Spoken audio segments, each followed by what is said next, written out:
Day 1284 of the Ukrainian War Map, also known as the Russo-Ukrainian War. Juzzie here, and today is another update as I take a simplified and down-to-earth approach to some of the most important happenings on the ground in Ukraine. So starting off, we'll take a look at those Russian losses, as currently Russia sits on more than 1,082,000 military personnel losses, representing an additional 810 in the past day. Then as for hardware, 2 tanks, 2 APVs, 27 artillery, and coming out of the weekend, 2 additional successful strikes on Russian oil refineries, plus 2 helicopters, and a good number of pieces of special military equipment. So headed straight to the map and located approximately 250 kilometers from Ukrainian controlled territory, where over the weekend a UAV strike ignited a major blaze at the Krasnodar oil refinery. Initial reports point to multiple explosions across the facility before firefighters moved in to contain the blaze. One processing unit suffered localized damage due to the infamous drone debris, at least as per officials, and ignited a fire that scorched about 300 square meters, or just over 3,000 square feet. And it was only a few nights earlier when the nearby Efipsky refinery was subjected to its own bout of UAV deliveries. And as for this latest site, it's a 3 million ton annual production facility, not the largest, but does provide many of the key ingredients for Russia's war machine, including the production of diesel, aviation fuel, and regular automotive gasoline. Then, as part of this coordinated strike on Russian energy infrastructure over the weekend, Ukrainian forces struck the Syzran oil refinery in the Samara region, making it the third attack on this site in just this month of August. The refinery, located about 800 kilometers from Ukraine's border, is a major industrial target with an annual capacity of roughly 8.5 million tons and being nearly 3 times the size of the Krasnodar refinery. Local reports confirmed a large fire broke out at the facility, while Samara's regional governor acknowledged an attempt to attack the industrial enterprise, quote-unquote, but offered no further details. So these 2 latest incidents, taken together, highlight the broader ongoing tactical pressure on Russia's fuel production network, which has increasingly become a focal point of Ukraine's long-range campaign. But then to the next part on the map, where the Ukrainian forces' UAVs didn't have to travel that far, because coming out of the weekend with a concentrated strike on the Simferopol airport, knocking out both an Mi-8 transport helicopter and an Mi-24 gunship. Satellite images released show helicopters destroyed on the tarmac following explosions around 6:30 a.m. yesterday morning, where smoke was clearly visible from the same location, and where just days earlier at this site, where Russian forces had clustered several aircraft. And astonishingly, of those, at least 5 Mi-8s, 3 Mi-24s, and 2 Soviet transport aircraft, the An-26 and the Tu-134, which had been positioned side by side, leaving them highly exposed. Now, initial chatter claimed aviation fuel tanks were burning, but those reports collapsed once imagery confirmed the losses were aircraft. And of these, the Mi-8, a workhorse of Russia's military lift, and the Mi-24, now a second-line gunship due to the newer Ka-52s, that is if Russia has many left to spare, haven't seen any of those in a while, leading to these types that both remain vital for operations in Crimea. So by concentrating such aircraft in one exposed cluster inside Crimea, Russia has turned valuable aircraft into easy targets, especially given the backdrop of so many air defenses lost in this region. And then, speaking of those types of losses, Ukraine's military intelligence service has confirmed another series of strikes inside occupied Crimea, carried out by its special unit, Primary. This latest raid targeted an ensemble of high-value Russian air defense and space surveillance assets, part of what Kyiv calls a systematic effort to dismantle Moscow's radar and missile shield on the peninsula. Destroyed equipment reported to be seen, especially in the Yevpatoria region, includes quite the laundry list, such as the Otyust-T radar, the massive RT-70 radio telescope, and equipment including a GLONASS satellite navigation dome, the MR-10M1 MERS radar, and a 96L6 AP radar belonging to the S-400 AD battery. Collectively, these systems form a backbone of Russia's detection and tracking network, ranging from missile defense coordination to satellite communication. The RT-70 telescope in particular is a Cold War-era giant capable of deep space tracking, while the 96L6 AP radar provides the S-400 with target acquisition against high-altitude threats. So by eliminating nodes like these, Ukraine is not just blinding Russian air defense locally, but also degrading the broader command and control picture over Crimea and the Black Sea. Now, the dates are not clear for some of these latest losses. Some were expected to come from the weekend, with an entirely separate list of equipment of 10 or more pieces being destroyed over the peninsula in the past 2 weeks or so. So Russia shores them up and Ukraine targets them, and where it cannot be overstated how critical these types of loss updates are for the Russian military. Then on the map, and not too far away on the edge of the Black Sea, near to Putin's palace, where a forest fire has been raging, said to be due to the fall of a Ukrainian drone 10 kilometers from the old palace. Not that this will concern the Russian leader too much anymore, as the palace was demolished last year, driven by Putin's fears of Ukrainian drone attacks by sea, and as per investigative outlet Proec, that reported some time ago as the reason for the Russian orchestrated destruction. In other words, Putin ordered its leveling before Ukraine could get to it. Now, Putin's palace has an interesting backstory, with former Russian opposition leader Alexei Navalny's investigation on the site back around 10 to 15 years ago that exposed the cost of over $1.35 billion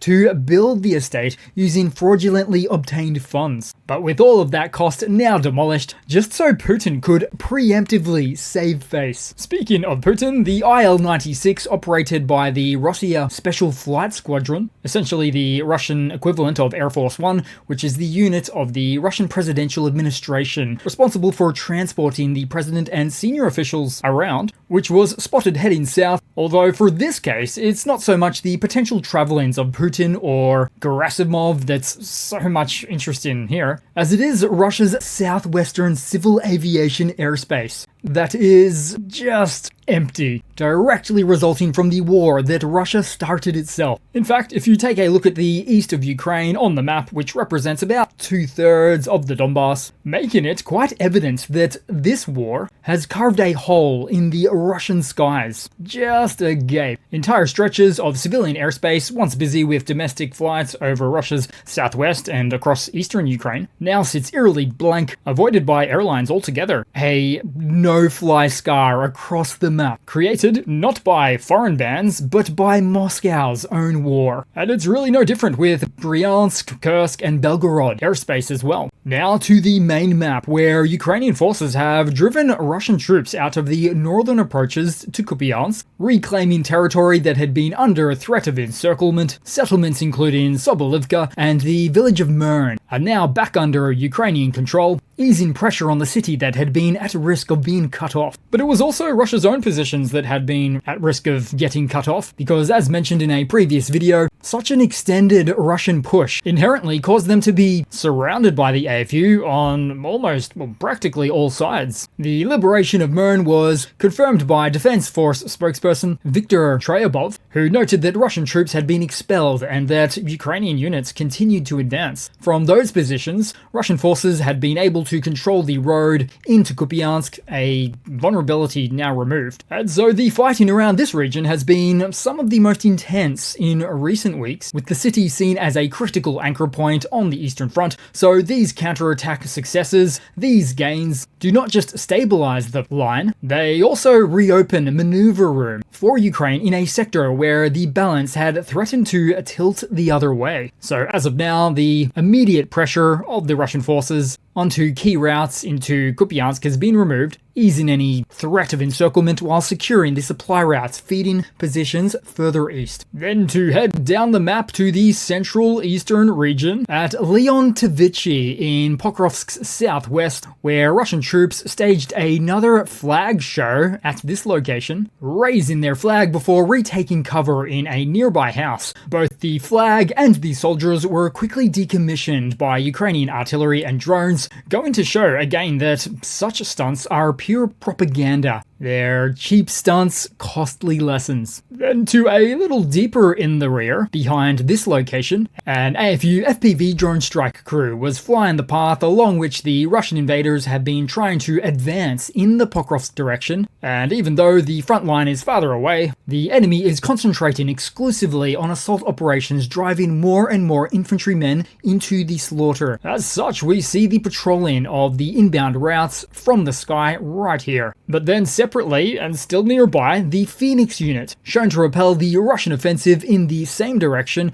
with a small number of armored and unarmored vehicles getting damaged or destroyed on their approach. Now, as for this immediate region and behind, we now hear more of Russia's tactical redeployments, as some elite units who struggled in Sumy are driving new reinforcements for the Donbass, but with some big unknowns in terms of force quality. There's also further units being pulled from Kherson, but it's always difficult to gauge what this actually means. But we've heard quite a bit of these stories before, rarely ever appearing to materialize into concrete battlefield terms. But I think we can certainly say Russian political pressure and looming fall weather are adding to the urgency to achieve at least one operational goal, especially where Donetsk is concerned this year. That'd be the hope for them. Then to be found somewhere at the Zaporizhia front, invaders attempted to break through the defense line using a single lonesome turtle tank, but the 423rd UAS, so the Unmanned Aerial Systems Battalion, destroyed the tank and stopped the assault. Now off to the news, and perhaps a case of Russia saying the quiet part out loud and the loud part quiet, as Moscow's top general made it clear the war in Ukraine will continue, and so will the missiles and drone attacks on Ukrainian cities, because yesterday, Chief of the General Staff Gerasimov said Moscow's forces would continue offensive actions into the autumn and keep up targeted, massive fire strikes beyond the front lines, which is an admission that undercuts recent diplomatic posturing, coming after months of Kremlin theater in pretending to entertain US peace efforts. Gerasimov's statements make clear that Russia isn't stopping the war, it's doubling down. How expected. Meanwhile, in EU news, the European Union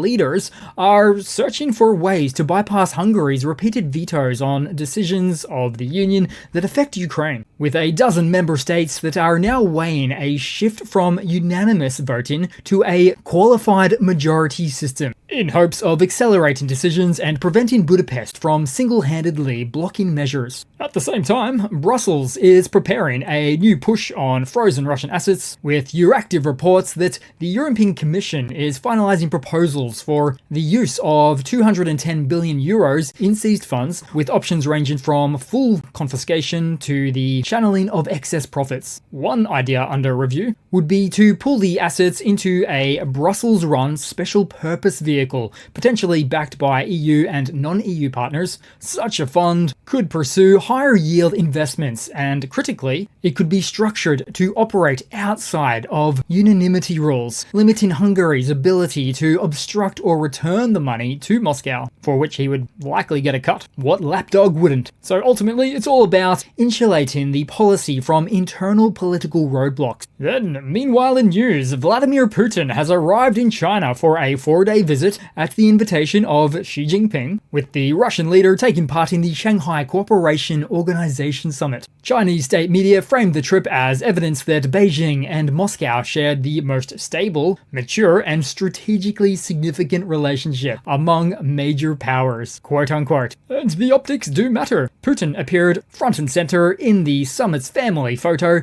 a visual meant to reassure Russians that their president is still welcome on the world stage. No doubt a message footage that he will broadcast heavily back home, one of a non-isolated Russia. Now, just days before, China's foreign ministry urged all parties to not add fuel to the fire in Ukraine, stressing that no one should fan the flames of the conflict while Beijing, all the meanwhile, continues to present itself as a neutral mediator. But the discovery of Chinese tested components inside downed Russian drones tells a different story. Ukrainian experts recently found factory test footage from China embedded in the camera system of a Russian Jabera UAV shot down over Ukraine, which is clear evidence, and really clearly video caught red-handed evidence of Chinese suppliers feeding Moscow's war machine. That undercuts Beijing's talk of neutrality, raising the question, how credible are calls to avoid fanning the flames when your own testing video is found inside of a downed kamikaze drone? And lastly, to a quick Russian hardware update to clean out the video, as spotted in Russia, headed towards Ukraine, another train cargo load of vehicles. But you won't see T-90 main battle tanks here, oh no. Instead, these are a dozen BRDMs, the Soviet amphibious armored scout car, designed in the late 50s, first entering service in 1962, and as of now has not been produced for about 45 years for these 60-plus-year-old designs. So let's compare them to modern reconnaissance vehicles. They're thinly armored, lightly armed, highly vulnerable to today's drones and anti-tank weapons. Not much of a comparison at all. But in Russia's own mind, there's nothing that a quick check of the mechanics and a fresh coat of paint can't solve for their army. In short, what you're seeing on the train is a Cold War relic, decades old stock pulled from storage because of little to no alternatives at the time. And for a vehicle that will not fare well when we see it on the battlefield, get ready to point it out. Remember these ones, it's not long now. So that's it for today, guys. Thanks again for watching. Please continue to like, comment, subscribe, and I do hope to see all of you guys there in the next one. Cheers!